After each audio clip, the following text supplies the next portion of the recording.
Good afternoon, students, and welcome to English class. Children, today we are starting our next chapter of New Voices. So far, we have covered our first three chapters, remember? And I hope you all must have noted down the notes and started doing the assignments also. The chapter number 4 in New Voices is 1 less than 100. Today we are going to see part 1 of this chapter, children. It's a very funny and interesting story, and I'm sure you will enjoy it. But before I start reading the lesson, I would like to ask you some questions. I'm going to read out the description and you are going to identify that person. Fine?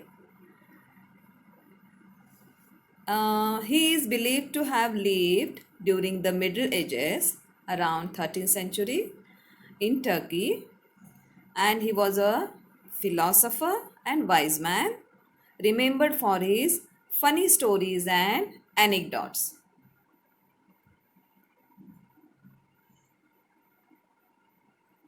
Can you tell me the name of this person? Yes, some of you are ready with their answers. Okay, another clue. Many nations of the near Middle East and Central Asia call him as their own, like Turks, Afghans, Iranians, and Uzbeks. And his name is spelled differently in various cultures. Can I show you the picture? Yes, now many of you must have understood him. Who is he? Yes, he is no other but Hodja. Mullah. In some countries he is called as Mullah, Hodja or Effendi before or after. So children, we are going to see the lesson, the story of Nasruddin Hodja today. And the name of the chapter I told, 1 less than 100. Let's start the lesson with reading. I'm going to read the lesson first. If you have books with you, you can keep it with you. Then you can be ready with the pages or rough notebooks, pencils and erasers so that you can note down the new words. Let's start our lesson, children. Nasruddin Hodja woke up early in the morning and quickly got ready for his prayers. Allah, please give me 100 gold coins. 99 will not be enough. 100 gold coins is what I want. If you give me 99 gold coins, I will not accept it, said the Hodja. In fact, this was his daily routine. Every single day, the Hodja knelt in his courtyard and prayed hard for God's blessings in the form of gold coins. The Hodja's neighbor, a rich merchant called Nazim, had been watching and hearing him day after day.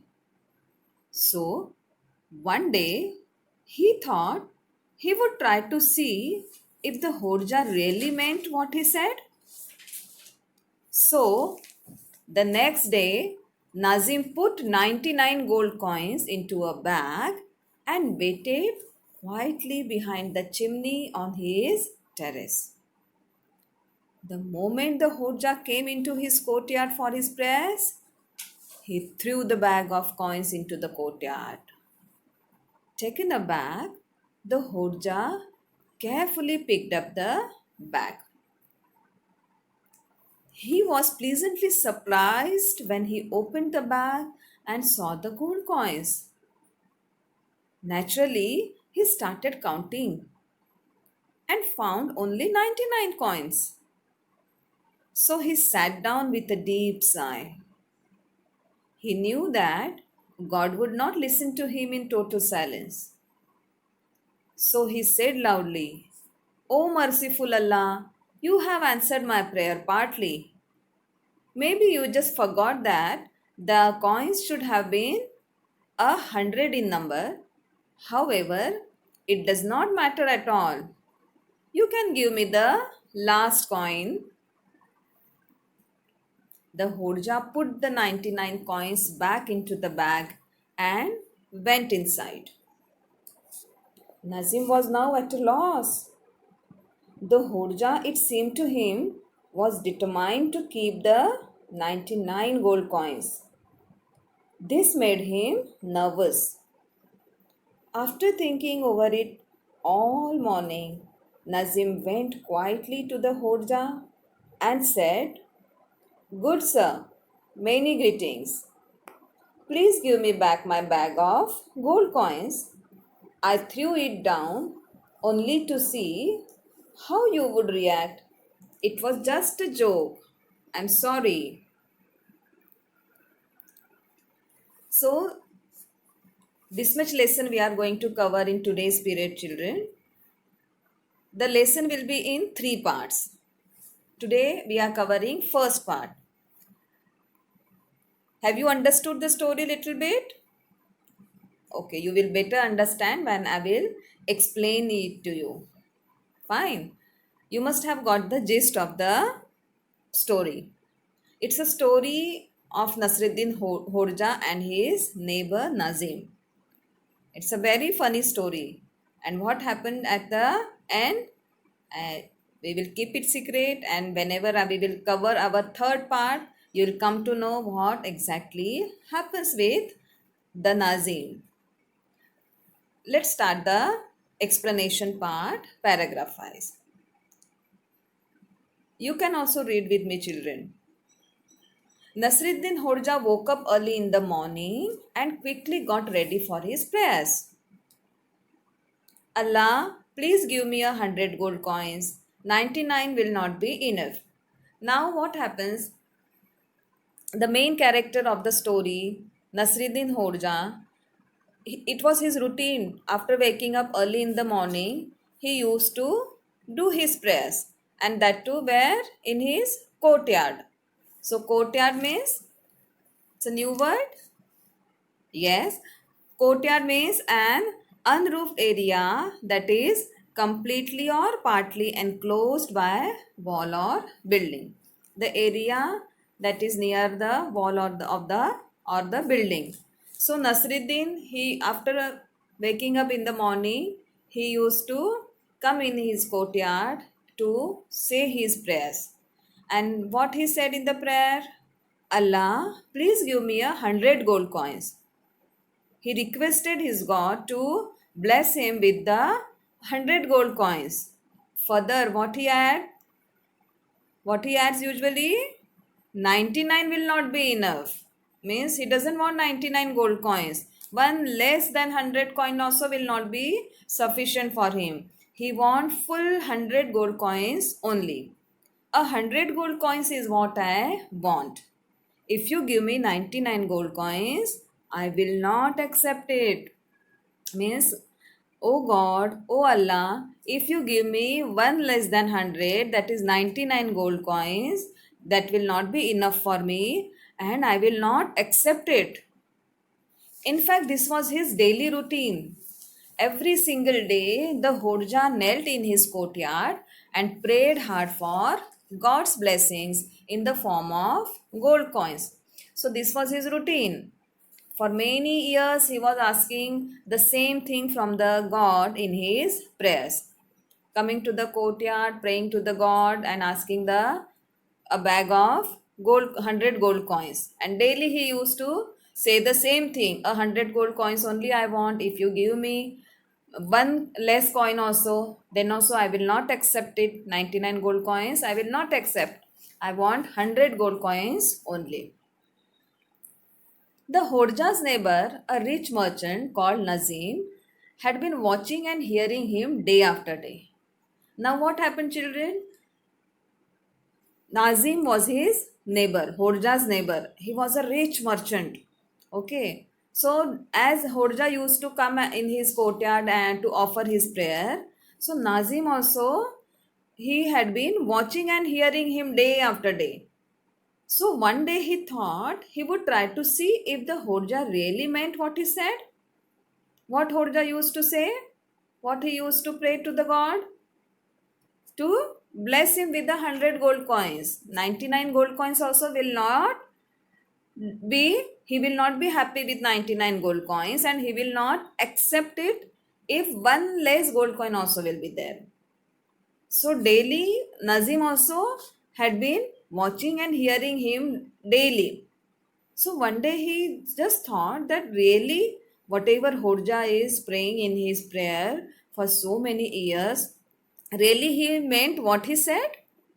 Really, if he get 99 gold coins, he is not going to accept it? Nazim thought this way. So the next day, Nazim put 99 gold coins into a bag and waited quietly behind the chimney on his terrace. So as Nazim was also observing him, so that day after hearing, when this thought came in his mind that I just want to see whether he meant what he said. He will not accept 99 gold coins. That's what the Nasruddin Horja was saying in his prayer. So Nazim wanted to test him. So he had one plan. What he did, he put 99 gold coins. Since he was a rich merchant, so he had gold coins with him. So he put 99 gold coins in a bag and hid near the chimney of his terrace. Chimney, a pipe-like structure on the terrace from where the smoke relieves. So he just stood there, hiding him behind the chimney on his terrace so that he will not be visible to Nasruddin Horja, because he wanted to throw that bag. So the next day Nazim put 99 gold coins into a bag and waited quietly behind the chimney on his terrace. The moment the Horja came into his courtyard for his prayers, he threw the bag of coins into the courtyard. Okay. So as a routine, when Nasruddin Horja came to the courtyard, offered his prayer, and that moment only Nazim threw the bag of 99 gold coins in his courtyard. Whose? Nasruddin Horja's. Taken aback, the Horja carefully picked up the bag. Now, Nasruddin Horja was surprised to see that a bag of gold coins. So, taken aback, he carefully picked up the bag. To take a bag means to move towards. He moved towards that bag and picked up it. Picked up it. Then he was pleasantly surprised. Why? Because what he thought, for so many years he was praying the same thing to the God, and God must have fulfilled his wish. God must have given him 100 gold coins. So he was pleasantly surprised when he opened the bag and saw the gold coins. And of course, he started counting the coins because one of his wish was fulfilled. He got the gold coins, but now he wanted to check whether God has fulfilled his wish fully or not, because he continuously used to say no, not less than 100 gold coins will do. He want 100 gold coins only. If God will give him 99 gold coins, he will not accept it. That also he used to say in his prayers. So he started counting the gold coins to check whether God has fulfilled his wish completely. And what he found? He found only 99 coins. So he sat down with a deep sigh. He was not happy with 99 coins. So he sat down with a deep sigh. SIGH, sigh. Deep sigh means a deep audible breath expression of sadness or relief. Of course, this was the expression of sadness. He was not happy to see 99 gold coins. He knew that God would not listen to him in total silence. He knew that if he utter any word in his mind, so God will not listen to him. So he said loudly whatever he felt. What he said? "O merciful Allah, you have answered my prayer partly. Means, oh merciful Allah, oh God, oh kind God, you have not answered my prayer fully. You have answered my prayer partly. How partly? Means the God has given him the gold coins. But did he get 100 gold coins? No, he received only 99 gold coins. And he used to say that if he gets 99 gold coins, he will not accept it. Now Nazim was very eager to see whether he will accept that bag or not. Maybe you just further Nasruddin Hodja added in his prayer, "O merciful Allah, you have answered my prayer partly. Maybe you just forgot that the coin should have been 100 in number." Now very smart Nasruddin Hodja, right? What he added? "Oh God, you must have forgot." What? To add one more coin in 99, that is to make the coins 100 coins in the bag. However, it does not matter at all. You can give me the last coin. It means what? He accepted that bag and he told the God, as if he is talking to the God, with his Allah he is talking, and he said, okay, no matter you forgot to put one coin in the bag, no problem. I am accepting this 99 gold coins. That remaining one gold coin you can give me tomorrow. The Hodja put the 99 coins back into the bag and went inside. Now just think what must have the expressions of Nazim. This is what only he wanted to check whether Nasruddin Hodja follows whatever he used to say in his prayer. Nazim was now at a loss. The Hodja, it seemed to him, was determined to keep the 99 gold coins. Determined, decided firmly. Now he observed that he has taken back the coin bags and he went inside. Now he was at completely at loss, and he understood that Hodja has determined to keep the 99 gold coins. He has decided to keep the 99 a bag of 99 gold coins. This made him nervous. Now Nazim became very nervous. Now how to take my 99 gold coins back from Nasruddin Hodja? He was just thinking all the day what to do. My intention was different. I wanted to check.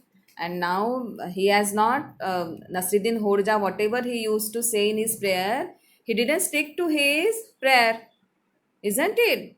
What he was saying in the prayer, that, oh God, if you give me one less than 100 coins, I will not accept it.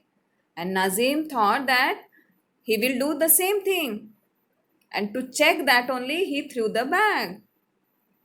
So he just keeps on thinking entire day. After thinking over it all morning, Nazim went quietly to Hodja. Now Nazim decides that it will not work. Why will I lose my 99 gold coins? So it's better I should go to Nasruddin Hodja and tell him whatever has happened. It's me who has threw that bag. Let me tell him and then I'll see what happens. So he decided to go to Nasruddin Hodja and went quietly to the Hodja and said, "Good sir, many greetings. Please give me back my bag of gold coins. I threw it down only to see how you would react." So he explains Nasruddin Hodja that, "Sir, it's me who threw that bag of gold coins just to see your reactions. The God has not given it to you. It's me who has threw that bag in your courtyard. It was just a joke. I'm very sorry." So he just apologized for his action and says that it was just a joke. I'm very sorry that I played with your feelings, I played with your emotions, but it's me who threw that 99 gold coins back to check whether you accept it or not. So I apologize for that. I'm very sorry.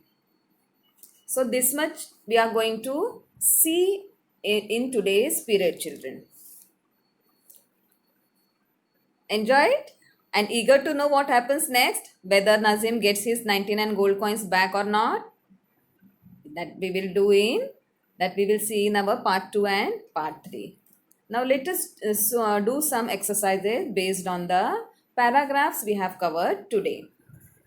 Now first we are going to see the frame sentences, then give opposite and give past tense. The word to frame sentence is kneel.